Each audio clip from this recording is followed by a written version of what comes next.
Welcome back, Steeler Nation, to another episode of the Northern Steel Podcast. As you can see, this is episode 88, and you can tell that the timing of this episode is really short. It's holiday season. You don't want to be stuck listening to this. Matter of fact, you're not listening to this. I know that for a fact. So we're going to keep this one short. We're going to keep this one brief. I'm here again with my man, Derek Fletcher. Derek, say hi to the people. Hello, how's it going?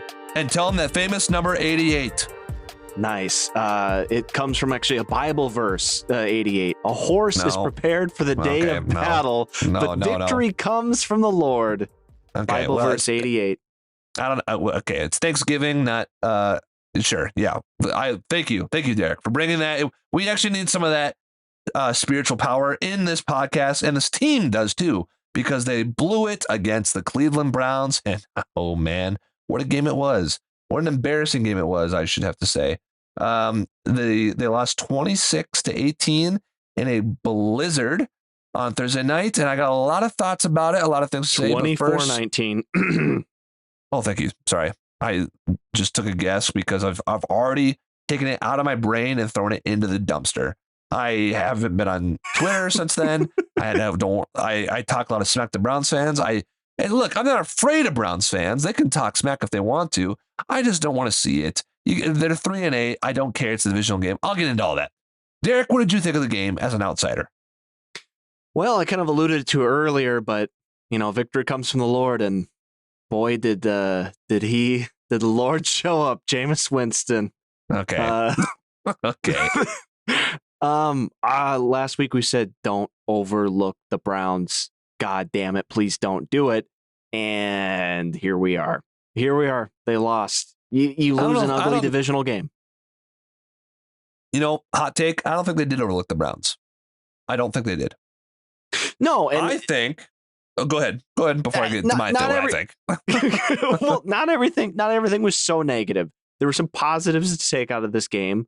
One, off the bat, you need to get an ugly loss in the season. You need that taste in your mouth of like, woof, we just lost to the Panthers. Oh, can't do that again before going to the playoffs. I like the team. Let me push on my glasses real quick and say, actually, they already have two of those. They've lost to the Colts and to the Cowboys. So great. Continue Even more fuel. They got more fuel now. That's kind of a glass half full thing. Another thing to take away here is Russell Wilson. I think he looked great in a snow game. 21 of 28 or something. For like 270 yards. Ugly fumble, but I think he looked dynamite. He had a great throw to Freiermuth. He had a great touchdown throw to Austin. He had another great throw to Jefferson as well. Everyone was kind of getting involved, even though Pickens wasn't catching a lot of passes, but I think he still had like 4 for 48 or something. I mean, he was still involved in the offense. He had 4 holding penalties and pass interferences that weren't called, but that's fine too. That's fine. Yeah, that's whatever. I think everything looked okay. I wouldn't hit the oh my gosh, we're in trouble button, but we've talked about this. Are you gonna be a number 1 seed contender, or are you a pretender? Pretender. People always say that stuff, and right now they are kind of looking like pretenders. They're a great team, but what are we gonna do come playoff time? They really need that home field advantage. And that's what matters most. Is a lot of people are talking about how this was so bad and this is terrible for the team, but January is kind of what's most important. And I know you have to win those games to get there, and they have a gauntlet to go through. Don't get me wrong, but we've seen this team not win a playoff game in 8 years. And if they win a playoff game in January, I mean, hell, if they win the Super Bowl come this year, which I don't think they'll do, but we could dream, right? If they do, then who cares that they lost to 3-8 Browns? Who really cares? But the thing is, like Derek said, yeah, there was some positives. I would say also the other positive, if I want to stay on that route for a little bit, it would be Patrick Queen. Patrick Queen was a positive on the defense. I thought he was all over the field. I thought he was very good once again. He was great in the Ravens game. He's great in this game. I would say Russ and Patrick Queen were definitely like the 2 good players. And then you have everybody else. Yeah, you really do. I mean, they had time of possession. Steelers did. They had turnovers. Browns had 3, Steelers had 1. You kind of look at this and you're like, oh, this game's close. You would think it would have been 24-19 Steelers. not Browns were 0 24. for 9 on third downs, but potentially we're 5 for 5 or 4 for 4 on fourth downs. Big reason there. It's just a tough one, Dom. Yeah. Okay. So, okay.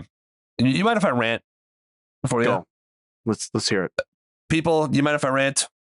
Listening in your car, at home, wherever you're listening to this podcast.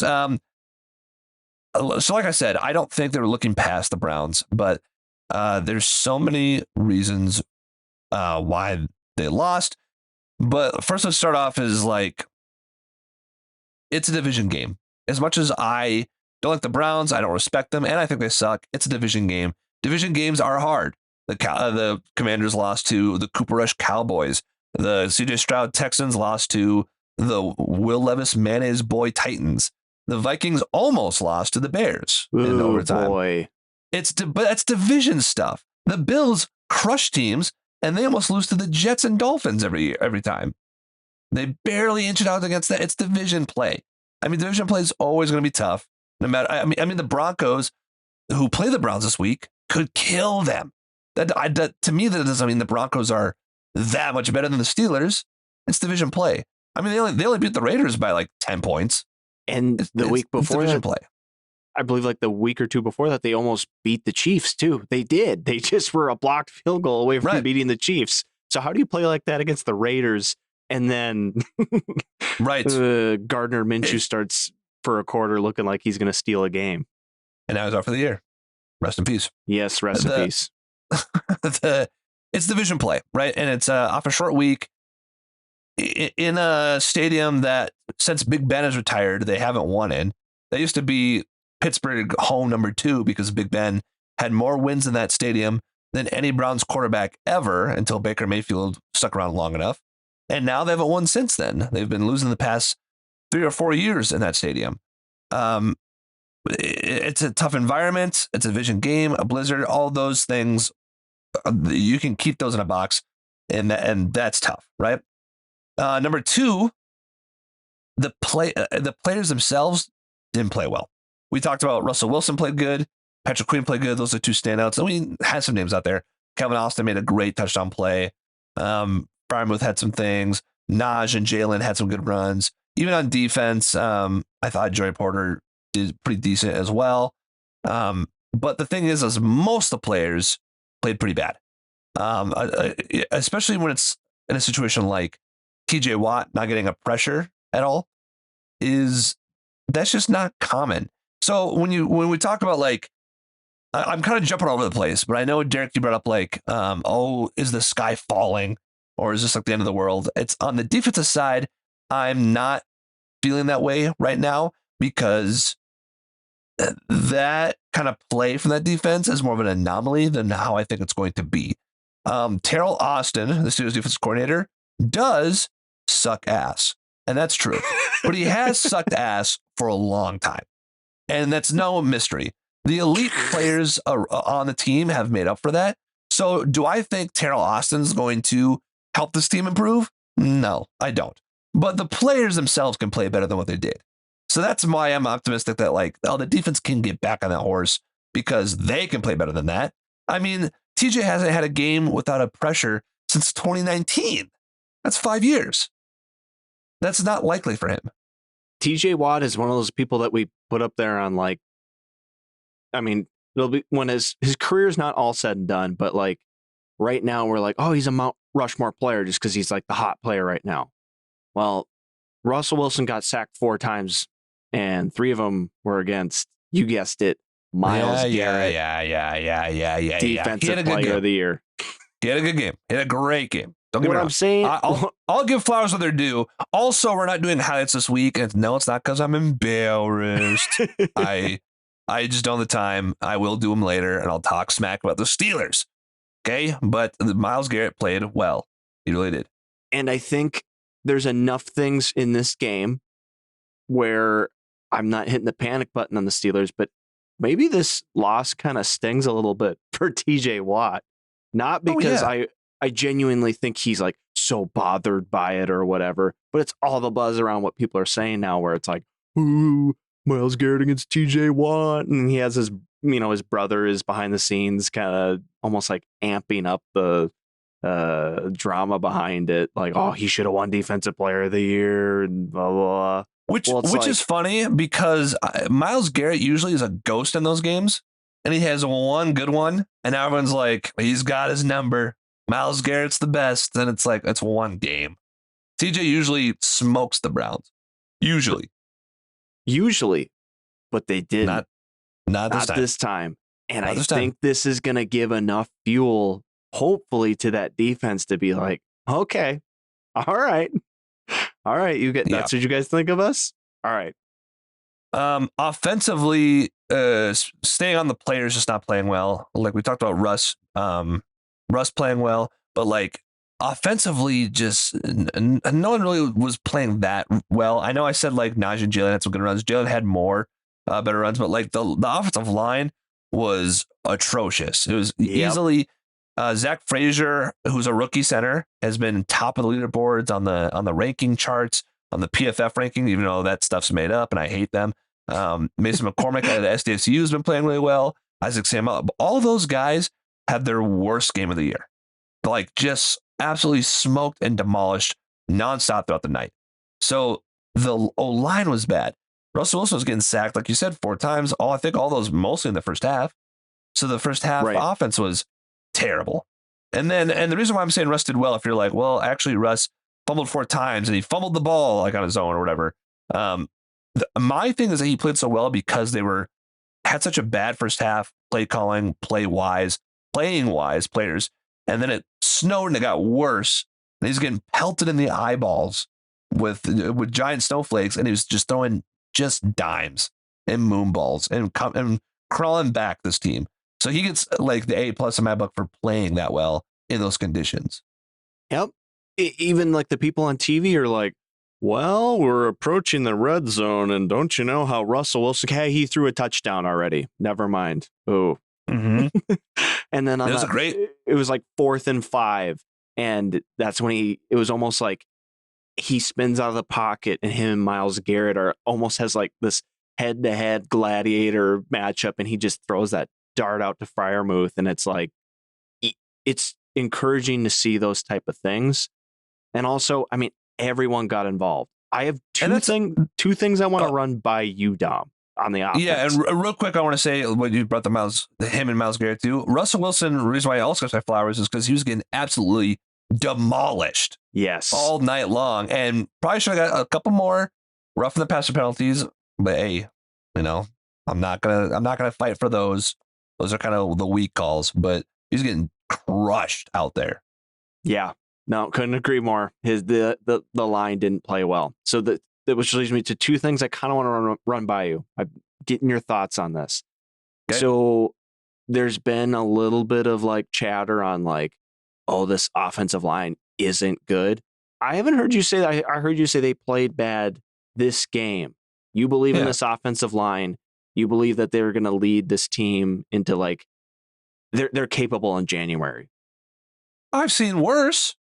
The offensive line that Big Ben won the Super Bowl with in 2008 against the Cardinals was horrific. That line was worse. This line has actually been pretty good all year round, especially with a lot of rookies on there and without a lot of stability. They've kind of had in the first 6 or 7 weeks a different rotation every single week. So I think this line has actually played really well. And I actually would argue that it's a pretty good line. And it's only going to get better as these young play. I mean, the whole right side is rookies and a second-year player in Broderick Jones, who is also playing out of position. He's a left tackle playing right tackle, and he's also not playing well there. So it's like the whole right side is young guys, and I think they're playing well, besides Broderick Jones here and there, but they're playing well. So I would argue that their line's good. So what they need to do, I mean, obviously we just saw Myles Garrett have a day. This line needs to be able to handle like a Chandler Jones. That needs to be the expectation, because that's where they're headed, or hopefully that's where they're headed. That should be where they're headed, right? Yeah, I mean, yeah. The thing is like that's kind of why I laugh when people are talking about like how, because he did have a good game. Myles Garrett had a great game, but like Dan Moore, who's the left tackle, it's been a running joke among the Steelers community that he's not the greatest left tackle. He's having a really good year this year, but he's not a good left tackle, and he's made Myles Garrett a ghost in most of their matchups. So he's the same guy blocking on Thursday. He just sucked on Thursday. But usually he's had Myles Garrett under control. So I think these guys can block these people. But um I'm jumping all over the place. I know you had another thing you wanted to say, but this also keep going. You're doing great. This kind of brings up like another thing I want to talk about why the Steelers have lost is coaching from all standpoints. TJ Watt is double teamed and chipped and triple teamed on every single play. Every single time that's the way. I mean, he got a couple one-on-ones and he didn't win them. He had a bad game, don't get me wrong, but he's double teamed all the time. And Myles Garrett, they left him on an island a lot. Or in the end, they moved Myles Garrett around a lot. There's one sec he came up the middle on. They don't move TJ a lot, but like Terrell Austin, that's what I'm saying. He's not a good coach. And when they did their press conference today, it doesn't sound like they're going to do that. So, but coaching was bad. Tomlin was terrible. He made a lot of questionable decisions on clock management, on when to go for it on fourth down. They went for it on 2 or 3 fourth downs, didn't make it. This team can't get to pick up a 3rd and 1 or a 4th and 1 to save their life for some reason. They can't stop a 3rd and 1 or 4th one. The offensive play calling by Arthur Smith, terrible, absolutely terrible. I think there was a tweet I had saved. I'll see if I can find it quick, where someone had pointed out. Oh my God. Someone had pointed out. Well, I think while you're looking for that, unless you're a Kevin O'Connell, Sean McVay, Kyle Shanahan type offensive, Ben Johnson offensive brain, I don't know. It's going to be really tough to be an offensive coordinator and come play for the Steelers, just because I feel you have a couple off weeks and it's like you're toast. Granted, Arthur Smith is at all year, and I think there are some things that have looked off. I still think he's improved. I'm not giving up on them yet. I want to see what happens in December and January. He's improved from Matt Canada for sure, but Matt Canada's bar, like I've mentioned multiple times, was in the depths of hell. So they've improved. Like they went from 28th to 15th right now in offense.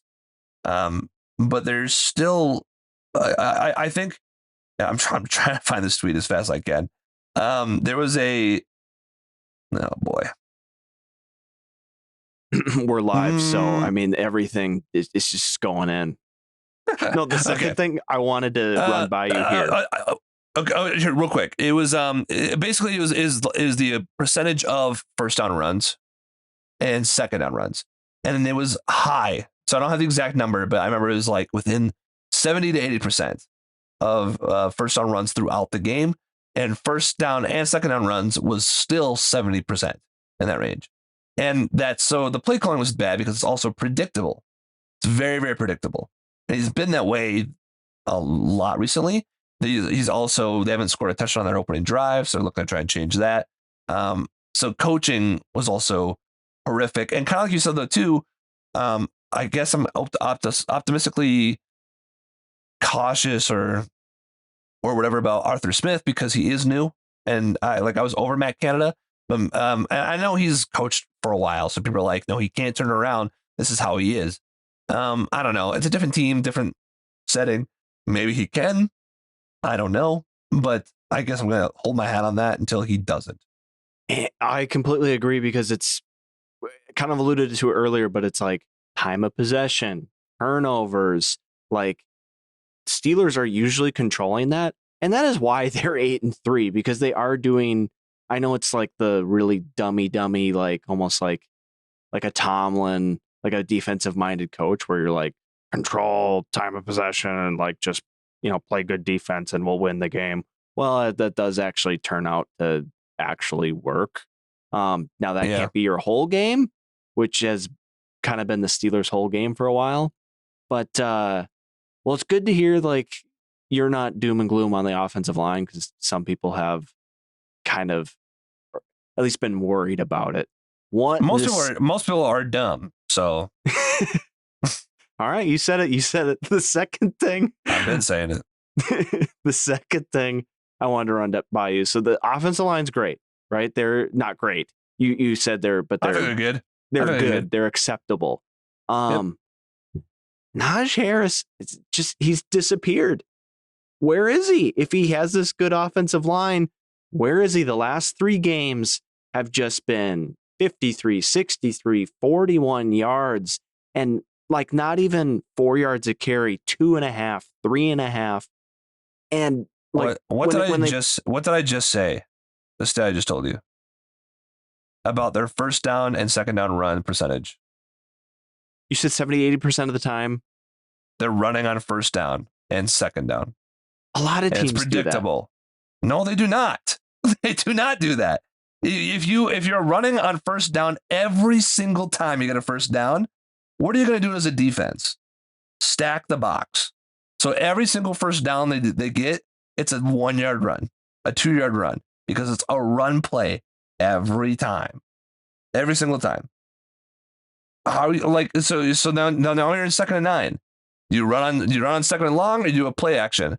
They sometimes do both. So maybe they run on second and long, which they account for, and they stack the box there, or they do a play action and it's a full on blitz, and then Russ has no time to throw the ball, and it's not a great game there, and it's a 3rd and long, and they have to try and complete that. So 3rd down percentage is also bad.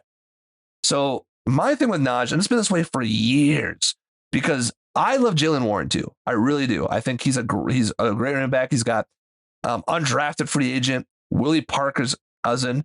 He brings a lot of heart and grit to the team. And people are like, well, when he's in there, his yards per carry are great and he runs really well. They put him in on downs because when Najee's in, it's not a pass play. When Jalen's in, you're not sure. Could be a pass play, could be a run to Jalen. So the defense actually doesn't know. Najee is not on pass plays. So Najee's in the game, you're like, they're running the ball. Or it's a play action. So we're going to blitz. And especially on first downs, they're getting them every time. I don't know. I think that like my thing is when I'm saying that the line's good, but then it's like, why is Najee's run stats are so bad? I chucked it up to predictable play calling. It's my same reason why Matt Canada infuriated me for years. Why I actually would have liked to give Kenny Pickett more flowers than he would have got, because I never got to see Kenny with an actual competent coordinator. I'm not trying to say Kenny Pickett it would have been good, or he would have been fine. I'm not trying to say that, but I never even got to see that happen because the coordinator was so bad. And Arthur Smith, these past couple games, Raiders, Browns especially, his play calling has been very, very predictable. Very predictable. He's really, I mean, the whole point, now I get it with this last game. It was a snow game, so it makes it really tough. But the whole point they brought in Russell Wilson instead of Justin Fields was because they trusted a veteran more, so they got to open up the playbook. So then open it up. Pass a bunch if you need to. And if he can't pass enough because of his age or because of whatever else, he shouldn't be the quarterback. And obviously you don't either. That's definitely not the case. I think we've seen enough of Russell Wilson now where it's like, okay, this guy's a quarterback. Let's do this. Opening up that playbook, I think could involve a different player, wouldn't you, Dom? Yeah, a certain backup quarterback. Sometimes. A certain backup quarterback that could run for 30 yards. Yeah, Justin Fields had a lot of packages in the game. He did some good, did some bad. I mean, there was one play where they wanted to go for on 4th down. It was clearly going to be a run, and then there was a false start, and they didn't get a chance. And they punted it away. And then later in the game, same situation, they had a 4th down, and they went in the exact same formation. Clearly a run, stuffed for a big loss. Granted, I don't know what Fields was thinking on that play. If you watch the play, he went right. Should have went left, especially because the guard was pulling left. So he should have went left. I don't know why he went right. He would have had a first down and probably a lot more. But then, he had a spark in the second half that led that touchdown drive. He had a long run. He was handing the ball off. I think he made. I don't know if he completed a pass. I think he did. I don't remember. I don't think so. Okay, so no, so he just was kind of orchestrating a quarterback option offense while getting the ball down the field. But then I guess like my issue on one of the plays specifically was it was a second down. They had him in. It got to 2nd and 4. Or they got to 3rd and 4 after that. And they kept him in when they need a first down desperately. Like they really need a first down.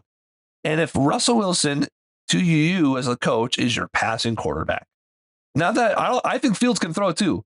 But if Russell Wilson's your passing quarterback and he hasn't thrown the ball all game, and you're going to bring him on 3rd and 4 on one of the most important downs of the game, because I think it was late in the game too when they had the lead, and leave it in Fields' hand to throw it deep on to Pickens, which wasn't on target. I think Pickens was wrapped up. Maybe could have thrown a flag. They just didn't. They didn't throw flags all night. Anything was Pickens wrapped up on. I don't agree with that play call. I don't agree to keep it in especially a pass play, to keep it in his hands. And also a deep pass play. The only route they ran were deep routes on the outside. Why not give him some crossers so that he could have maybe ran or something? Not to mention who earlier in the game threw just a dart in the end zone to Austin as well. It's just, it's silly, really silly. They were never on the field together, Wilson or Fields, which also brings you to more like the play calling stuff and the predictability. Well, it's like, okay, looks like Justin Fields is coming back in. And we've, everyone's harped on like Russell Wilson struggles in the red zone. Well, it's going to make it even harder if Fields only shows up when they get to the red zone. And then runs only. Yeah. I mean, he did throw one pass, but Fields has a good deep ball, but like cold off the bench, hasn't thrown a ball yet to throw a deep ball. You should have given him, and it was a 3rd and 4. Give him some short crossers to like maybe he can find an open window. And if he can't run the ball, he runs. But like not a 3rd and 4 to throw it deep. Those 2 practice throws he threw on the sideline really got him ready for that. He was like, all right, I'm dialed in. And he was saying that too. He was like, I can't get any rhythm doing that. No. Like he said the same thing. So there's, I don't know. There's a huge list of reasons why they lost that game. Like I said, also play calling was helpful. I'm surprised you didn't bring this up.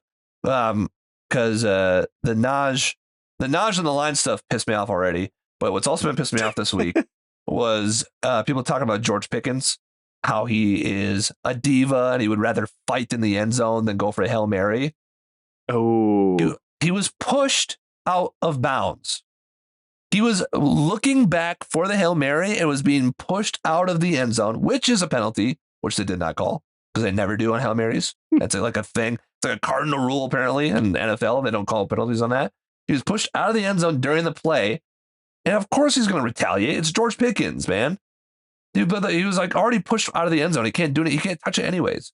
He's looking back for the ball and he's pushed out. So he's like, kind of been like that though.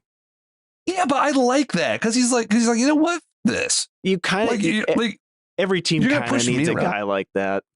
I see, and people are trying to paint in a light like he doesn't care. He's just a thug and he wants to fight. He was looking for the ball. He was pushed out by a kind of a bitch move because that guy was like, I want to fight Pickens, and was pushing him out. And once he got pushed out of the end zone, he was like, squabble up. Shout out to Kendrick. He was like, I'm gonna fight now. And and he did, and then that guy ran away and he stopped by security guards. Everyone's like, oh, Pickens, he's such a thug, blah blah blah. And it's like, no, dude, he was trying to play that thing and he got pushed out. It's not his fault first. And I defend that completely. I mean, I've called him out when he's made dumb things, but like I've seen that all week where like Pickens trying not to fight a DB challenge impossible. I'm like, that was the DB. That was all his fault, in my opinion. Yeah, I don't know. What do you want to be remembered for? Like, are we looking to be the 1 seed, or are we looking to be the talented team that has kind of I don't know, the kind of drama backstory things. Like, but it doesn't have a drama backstory. The media is making a drama backstory. no, don't I think so too. I think so too. Because Tomlin had an interview today where they tried to ask him about it. They tried to egg him on. Hey, what'd you think about Pickens doing this or whatever? And he's like, oh, I haven't seen the play, but I heard about it. And like, don't you think he should be going for the Hail Mary instead of fighting a DB? That's what someone asked him. And Tomlin said, I think the other team had a reason why he wasn't doing that. Like he knew. He was like, I think it was the other team's fault for not. That's why he wasn't in there. There's no way your head coach like doesn't know like literally right when it happens. Like either they handled it off the field together, or kind of what I think, he legitimately does not give a shit because he knows that like in order to be good, you need to have a little bit of that fire. Yeah, because they were missing it for a while. You can't just be pushed around all the time. No, they were missing that for a while where they were getting pushed around and no one was afraid of them. So I was like, I don't know. I like his attitude. I like that. And I know you're talking about like the number one seed or town, whatever. It's like, I don't know. I don't even view this team as like a number one seed potential. And that doesn't really bother me either. Because if it's the Chiefs show again, then so be it. Right. But like, they need to win a playoff game and they need to prove to themselves that they can get over this hump that they're in. That's why January matters most, right? So it's like if they lose some more games and they sneak into the playoffs, so be it. I would rather I'd rather them win the division at least, But if they make the playoffs, so be it. They need to win a game in the playoffs to prove that they can, because Tom's been getting, just absolutely demolished every round of the playoffs the past 8 years. Defensive stats have been terrible, and that's kind of what I talked about. Where like coaching practice is stale, everything's old. Kind of why I wanted to change, even though Tomlin's a legend. Love what he's done for the team, but kind of why I wanted to change. But like none of that matters if he wins a playoff game, I guess. And they gotta, and I don't know. I'm not like ready to like crown them as a team that's pretenders yet. And nor am I ready to say they're contenders. I need to see them. There's still this whole gauntlet to play, including this week coming up, and then the Browns again, and then the Eagles, I think, and then the Ravens, and then the Chiefs, and then the Bengals. So it's like there's a whole giant gauntlet to play. And if they lose all those games, then guess what? They didn't deserve to make the playoffs anyways. So that's how that works out. If you lose to good teams, you can't expect to beat them in the playoffs. Yeah. Simple Couldn't math, agree more. I think. Couldn't agree more. Should we talk about this Bengals game real quick? Let's do it. Yep. Okay. Listen here, people. Okay. Respect to Chris, I'll do keys to the game. Except I don't really have a lot of keys to the game. Okay, I don't. I guess the keys to the game are, I don't know, play better. the Bengals don't lose. The Bengals have a very, very explosive offense, especially in the passing game. The running game doesn't matter. Steelers' run defense is pretty good. Obviously, don't let them gash you on the ground game. But like, I would say the keys to the game, especially how the way the last game went, D-line has to play a lot better. TJ Watt's going to play a lot better. Pressure, Joe Burrow. Make him uncomfortable. He's having an MVP type season. He's playing really well. I've looked at the roster. It's kind of weird that I don't know why their defense is so bad. It's kind of weird that they're 4-7, to be honest. But pressure Joe Burrow.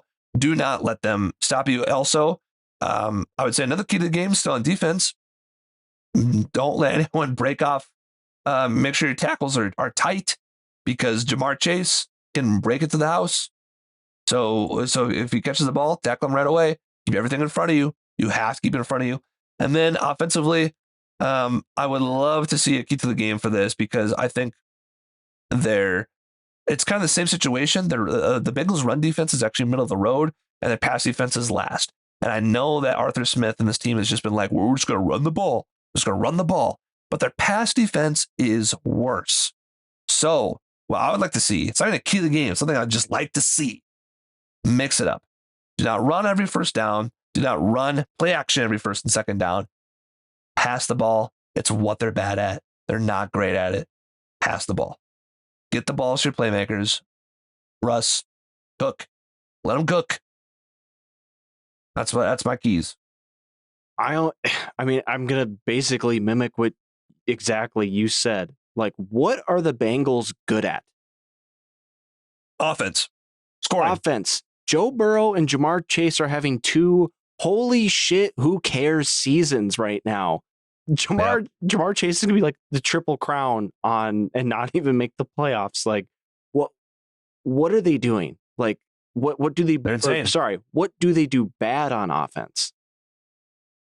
Run the ball, I guess. That's it. And I don't think their offensive line is that great either. So I think TJ Watt. They have a Orlando Brown who's kind of washed, right? They have Volson, NDSU. Yeah. Is he NDSU? Yep. I was just about to say, don't know who that is. Don't even know if he's that good. But they have Cordell Volson. Ted Karras at center. Not really sure who that is. Right guard, Alex Kappa. He's been there forever. He's pretty decent.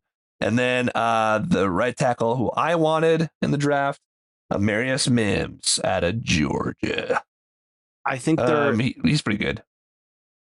I think their offensive line versus a TJ Watt, I think TJ Watt can have a day.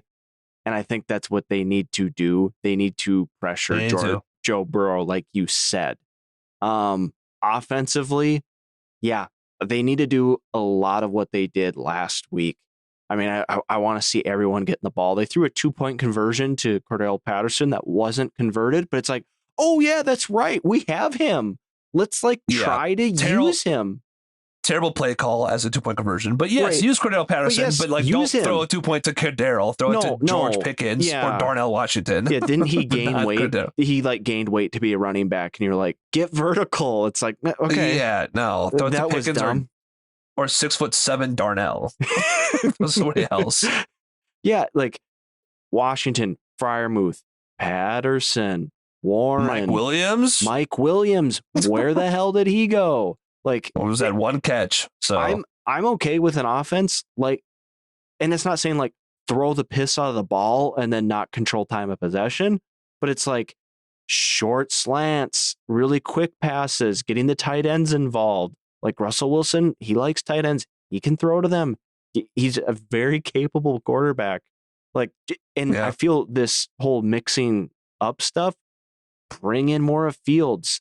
Yes, he only threw the ball once, but if you plan to make him throw something deep, have him throw a couple other passes. Right now, if I'm a defense and Fields comes in, I feel like it's Ronnie Brown and the Miami Dolphins of old when they brought out they brought out the Wildcat again just to be like, whoa, look at this.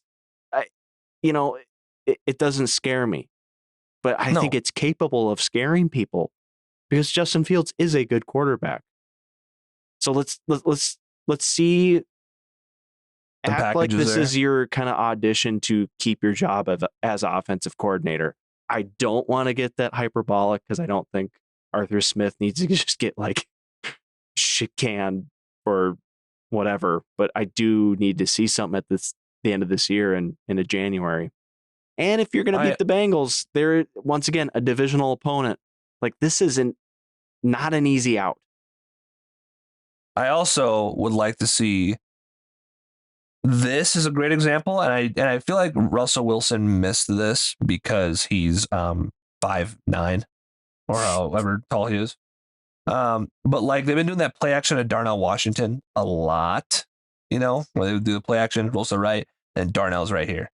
And they're gonna go smoke him right there, right? Look at all these Brown guys who are like, oh, that's the play to Darnell Washington. We know where this ball's going. And they all converge on him. Uh-oh. Who's this? Pat Freiermuth. Wide open. For a long, giant touchdown. Well, every Brown player is right here because it works. So also Russ, I need you to also trust yourself because look, man, these coaches are dumb as a box of rocks.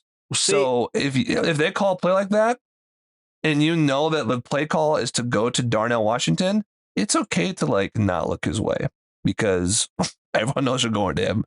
Gonna look somewhere else. Or, I mean, say in the beginning, like the first couple times you run a play like that, get the ball out even quicker. Like if you're going to make that throw, he's going to get more, he's going to get 5, 6, 7 yards versus like 3 if you throw it to him in stride right away. Because, maybe he just didn't see it. And then wait on it so that Frymouth can get open and they can throw a touchdown instead. Well, I feel you hit that. But if you're at the beginning of the game and you're just looking to get into a rhythm and it's almost like, I want to get rid of that ball right now so I don't even have to play that game. And then you can go back to your tablet and see, oh, geez, we should run this again. And guess what? I should hold on the ball a little bit more and I should look there. Totally. And hopefully they did see that. And I know we're moving past that Browns game, but one other thing I just thought of that I wanted to say about that game, which makes me like a little hopeful still for the future of this team in the season, is that I heard that the players were really pissed off after that game in the locker room. And you might think, yeah, it's a natural. I mean, they should be, right? That's natural. Like that's how they should feel. The past couple of years, though, when they've been losing games, especially inferior opponents, I never got that. I got players being like, oh, well, that shit. We didn't play good. Whatever. But they were pissed. So that's the attitude I want them to have. Yep, they played like ass. They should be pissed. So come out here and play better. The Bengals, like you said, it's going to be a tough game. It's in Cincinnati. I mean, it's division games. Look, man, I don't know. Anything can happen. It's going to be hard for me to predict what. This one scares me. It doesn't. See, that's the thing. I'll say this too, because my brother says it a lot too. No games really scare me anymore, I think, until maybe playoffs start, because I want them to win so bad. But like, it's either I'm so in this state of zen right now with how I just with how like bad they've been in making it to January and winning the game, that it scares me. It's either they show up or they suck.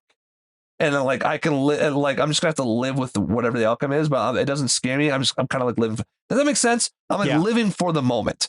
Yes. Like it's like the games that scare me. It's like Joe Burrow and company are good. It's either they beat them or they get rocked. We're on to Cincinnati, right? And exactly. And then if they lose that game, we're on to Philly. Like we're just moving on. Like I don't really feel like scared in these games anymore because it's because people are like, oh, they're 4-7, blah blah blah. No, they're still good, and they could still wreck them if they're not prepared. So it's either they show up and they adjust and they play better, or they don't, and then that's kind of what it is. I feel this has been a way different keys to the game too, because we just were like, we're not saying like, oh, specifically let's get Najee involved in the offense earlier. We're just like, play better. Pretty much. And by that, we just mean like, okay, I think Russell Wilson needs to just do some of the same of what he was doing last week.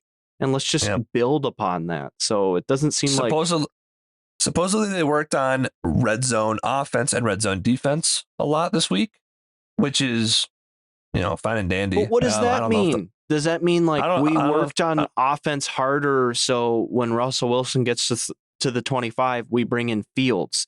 It's like if you didn't bring in Fields at least for a play or two, even if you just didn't put him out as like a wide receiver, just to like, it's like, what's this play? It's like, oh, well, it's a run up the middle, but like we're just throwing him out there.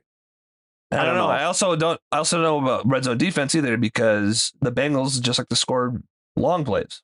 So hopefully the Bengals don't get in the red zone. I don't know. That's would be my hope. But anyways, you know what?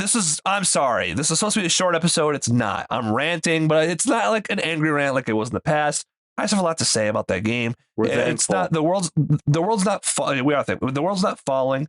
I was also going to talk to Derek about the whole 3rd down, 4th down touchdown the Browns got at the end of the game, but we don't got time for that. You watched the game, you already know how that went down. I'll tell Derek on his own time. So let's do game picks. Let's get out of here. Let's eat some turkey. Let's go to sleep. Let's not watch one of the turkey games. Well, I'll tell you which one. And yeah, we'll get out of here. Okay, here we go. Time for game picks. I also have 2 upsets I'll run by you, but I don't think I'm going to call them as winners, but they intrigue me. Before we start, how about last week, where, just fucking fell apart. Right than you? I got more right than you? Yeah. Yep. Yeah, I'm depressed.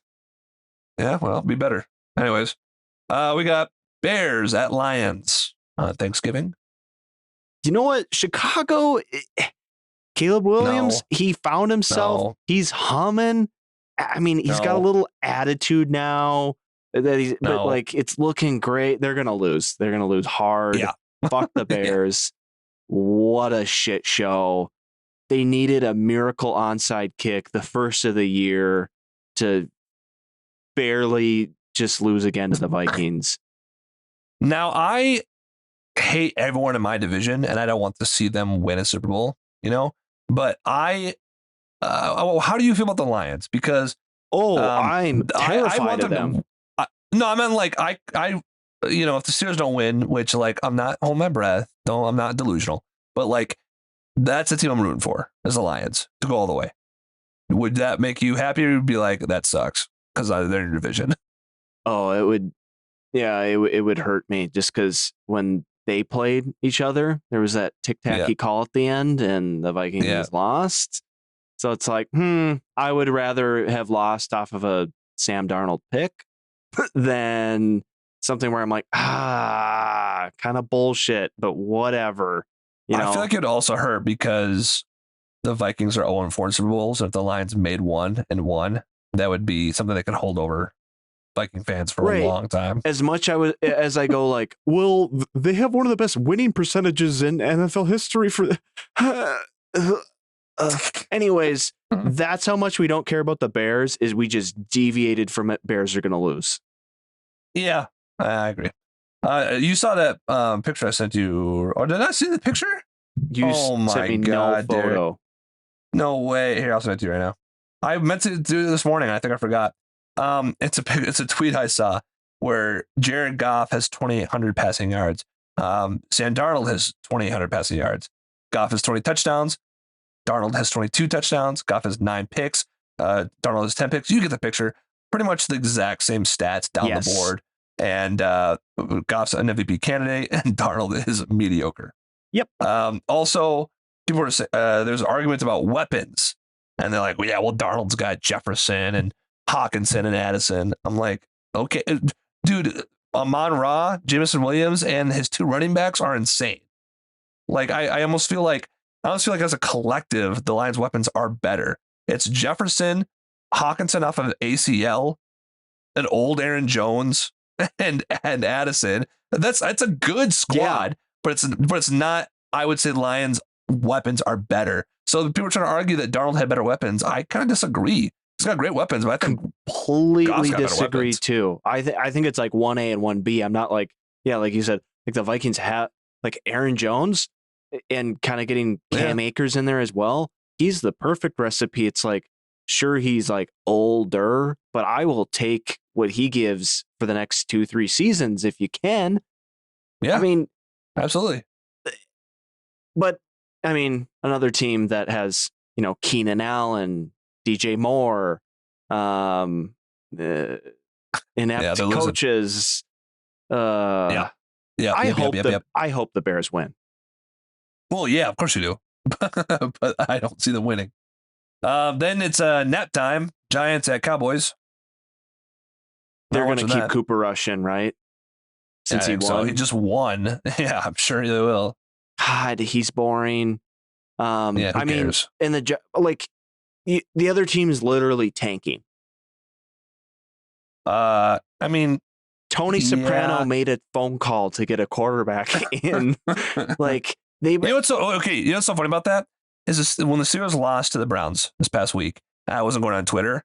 I missed 2 things. I missed Daniel Jones actually being cut. I found out days later, and I was like, what the heck? And then I also missed Kendrick Lamar dropping a surprise album because I wasn't online at all. Yeah, dude, I don't know. I'm going Cowboys because they just won, I guess. I'm going Cowboys as well. I don't know if the Giants are tanking. I just think they're a horrid franchise. Who did they bring in at the beginning of the year? For what? Quarterback. Who? They brought in the guy, Drew Lock. Oh, yeah. He's behind DeVito. Say what you want. Behind DeVito? No, behind Jones. And then Tony Soprano made a phone call and was like, sure. So Jones got cut. Sure. I think it's stupid. Sure. I would put in Drew Lock right away, but Cowboys are going to win. Jones might go to Niners, maybe. Is what I've been hearing. That'd be cool. Because Brock Purdy's hurt. Stretched labia or something. I don't know. Dolphins at Packers. This one is semi-tough. I'm leaning towards Green Bay. I think both teams have momentum going towards them, but I like Josh Jacobs and Jordan Love a little bit better. Could be wrong though. Speaking of NSU boys, you see Christian Watson's sweet catch? I didn't. I did see his 150-yard game though, like the week before that as well. Oh yeah, could have had another one of those if he didn't drop it right through his hands on a deep pass. Oh, but that's fine. Oh, right through his hands. He's been having that problem. This could be upset alert, but I'm gonna go Green Bay as well. Then you got Black Friday. Nothing like Black Friday, like Raiders and Chiefs. Oh my God. Chalk me up for who cares? Yeah, pretty much. Chiefs who almost lost to the Panthers. Prophecy was almost fulfilled. Listen, just because my picks were so bad last week, Chiefs, but I want to be wrong again. Yeah, me too. Well, I'm going to go Chiefs. Raiders are starting Aiden O'Connell or Desmond Ridder. I don't know. I heard their wide receivers just could be quarterback. Sure, why not? Who cares? Chiefs win. Texans at Jags. Texans. I feel like the Jags have another injury, but I don't care enough to follow their team. Texans need to win desperately. Yeah, I think they're good. CJ Stroud should be able to beat this team. Should. So we'll see. Colts at Patriots. I always pick against the Patriots, and I'm not gonna this time. I'm not gonna. Okay. This is my one game where I'm like, hey, I think the Colts. This is my upset pick, but I'm not picking the Patriots. But this is where I'm like, I'm not picking the Patriots because I'm scared. But I'm like, they could win that game. New England could win that game because the Colts are so they're a roller coaster of mediocrity. I don't even think they're a roller coaster. Too, though. I think we all just thought they were too good. Gerard Mayo's a pretty bad coach for the Patriots, though. So I don't know. I mean, it's like Drake Mays. Can he do enough to win him a game? But I'm going to go Colts, but I think the Patriots could pull it off. I really do. I'm doing it again this week. I'm making horrible choices. No, it's fine. This next one was really tough for me, too. And I can't even remember who I picked. But it's Chargers at Falcons. Ooh, man. You already know that I'm gonna choose Atlanta because Kirk Cousins is on that team, but Kirko. But I don't know. The Falcons have looked weird. I'm gonna go Chargers. I'm just gonna go. Yeah, I trust Harbaugh to kind of coach that team not to make a mistake, and I think the Falcons make a couple mistakes. Both teams are weird. The Chargers defense was good, but in the past 2 weeks, they've been kind of getting lit up by the Bengals and the Ravens. Offensively, J.K. Dobbins, I don't know if he's out for that game. That's going to hurt them a lot because their passing game's pretty bad. Quentin Johnston single-handedly lost me my parlay last night. So I'm still going Chargers, but yeah, both teams are playing weird. They're playing very weird. If Falcons win, I'm not going to be shocked by that. And it's Sunday at noon, so Kirk Cousins is going to play good. Right. Yeah, it's not prime time. He's going to end up throwing 500 yards and 4 touchdowns. Probably. You got Seahawks against the Jets. I chose against the Seahawks. I don't know. Aaron Rodgers kind of qualmed all the worries, I guess, and said everything's all chill and zen. You know what? Did he? He was on McAfee and he's like, "Oh, it's fine. I'm happy. I'm thankful. I'm whatever." And maybe we all should be like that. I feel like he's packing it in because I'm pretty sure I read a report that he was like, "I'm not playing for the Jets next year, but I am playing football again." So I think he's just packing it in for the season. He said, "I'm going Seahawks." I'm going Seahawks as well. He said that he would never tell anybody that, and that he is going to wait and see how the season plays out. All I gotta say is Devontae Adams, F you, for continuing to choose the Jets when you could have been on the Steelers instead. Thanks to my fantasy team, Devontae. Appreciate it. Titans at Commanders. Commanders, they need a win. They need a win. I feel the Mayo boy he can't play that good back-to-back weeks. No, they need to win so bad. Commanders. Steelers at Bengals. This is a Steelers podcast. You have to always pick whatever choose. you want. Pick whatever you want. Pick whatever you want. Pick whatever you want. No. I'm going Steelers because I mean, look at me. I'm going Steelers because I got the obsession. But pick whatever you want, man. No, if they would have beat the Browns, I would have picked them to lose this game. But now I'm picking them to win.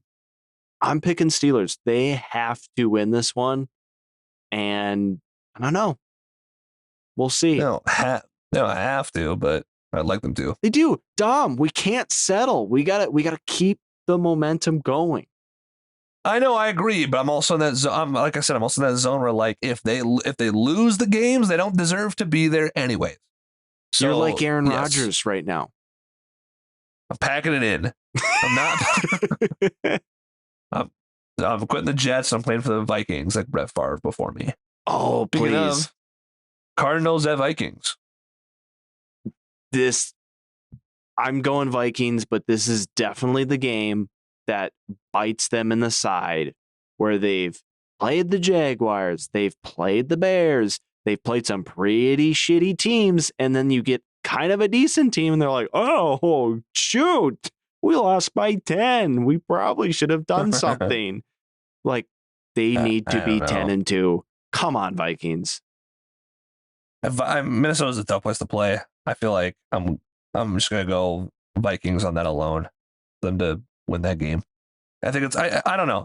I'm not a believer in the Cardinals. I haven't been all year, so I'm still not. Seahawks are going to take that division then. That division's kind of like a who cares. I don't really care who comes out of there. To me, the NFC is Eagles or Lions. I don't really care about it. No offense, but no offense. But like, that's kind of how I feel.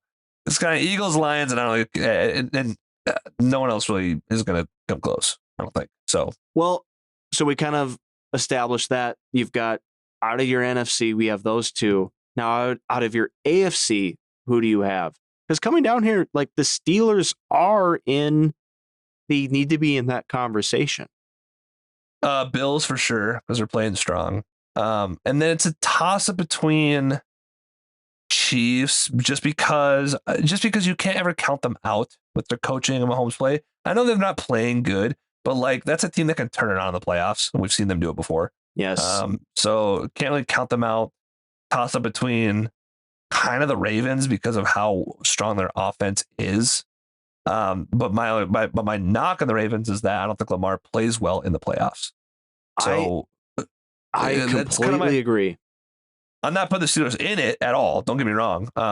It's Bills for sure, and that's a toss up between Chiefs and Ravens. I'm not really sure. If you look at a stat sheet, you'd be like, "Oh my God, are the Ravens undefeated?" And it's like, no, actually, they are not. No, they lost to the 2-10 Raiders and the 3-8 Browns. And then they lost a very important divisional game, which is like, I mean, kind of a must win. Which they always do. They always do to Steelers. There's a stat where he's like 72-19 as like a record, but he's like 4-12 against the Steelers and Patrick Mahomes. So he just doesn't play well against the Steelers or the Chiefs. I think anybody is beatable in the AFC. I don't think the Bills have had enough tests. We kind of talked a couple weeks back where it was like, who have the Bills beat? I mean, now they beat the Chiefs, but I mean, they're still, what are they, 9-2 now? Yeah, something like that. And the game they have this week would have been good. Not good anymore, but it would have been good. I understand why it's scheduled for Sunday Night Football. It just didn't shake out that way. I'll get to it in a second. Let's move on real quick so we can wrap this thing up. Rams at Saints. God, Rams, but Jesus. I'm going Rams. I it's also like a who cares game, but yeah. Buccaneers at Panthers. Buccaneers. They finally won. Baker's leading blocks. Wow. Okay, I see you. You're going, oh, they play competitive against the Chiefs. They're going to win. Baker's back. No. This is my upset pick of the week. Well, I'm not picking them, but I feel like the Panthers could win this game. Division games are tough. I feel like they could win this game. So I'm not going to pick them because I'm scared. Yeah. I'm picking the Buccaneers. I just like, if the Panthers win the game, I don't know. I had a vibe. I felt it. I feel like they could. This is game of the week for sure. Coming up right here. Eagles at Ravens. Saquon, Derrick Henry. This is another tough one. Can I tell you something?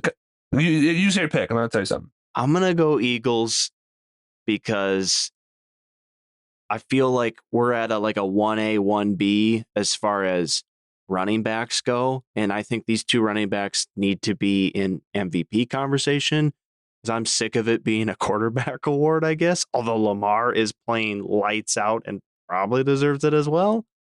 Yeah. But there's something about, I feel like NFC teams where I feel the Eagles have just had more trials during the year.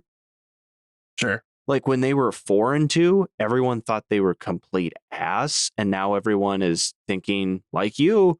It's like Lions, Eagles, Vikings, maybe. Like there's only, they're a contender. I would love the Eagles to win. Ravens at home makes me pick Ravens. There's also one thing I was going to tell you, which I don't know if it would have swayed you or not. Lamar is 25-1 against NFC teams in his career. Oof. You want to take a guess on who he's lost to? Vikings? Daniel Jones. Oh, the Giants. I remember that. It was a fluke game. I remember that game. It was crazy. But yes, 25-1 against NFC opponents. At home's tough. I would love an Eagles win. I'm going to go Ravens. I don't know. I know them too well. It's a game they win. They squeeze out. Sunday night is 49ers at Bills. Would have been good. It would have been good. I just don't know. Yeah, I don't know if Brock Purdy's playing. I really don't. It doesn't matter. I don't know if I agree. I don't know if Trent Williams is playing. If everyone's healthy, they're still losing. Bills. Yeah. Dick. And then Monday night, God help me. Browns at Broncos. Broncos, I guess. I mean, they're. I hate both these teams. But Broncos country. Let's ride. Let's ride. Gotta go Broncos. I don't know. Browns don't impress me. I think they're George Pickens said it best. They're not a good team. They're bad. They beat the Steelers, but fuck them. They're not good. So that's the podcast. I said it's gonna be short. It's definitely over an hour long. If you did listen, thank you. Have a great and a happy Thanksgiving. Enjoy eating whatever you eat with your family. Enjoy arguing about politics. Enjoy watching football. Enjoy sleeping in a comatose state. We will see you guys next week to talk more football. Derek, You can also follow us on a bunch of other stuff. Derek, anything left to say? Well, I think yeah,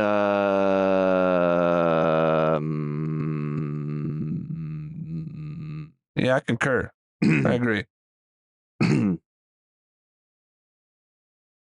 All right, yeah. So thank you. Happy Thanksgiving. See you guys next week. Peace.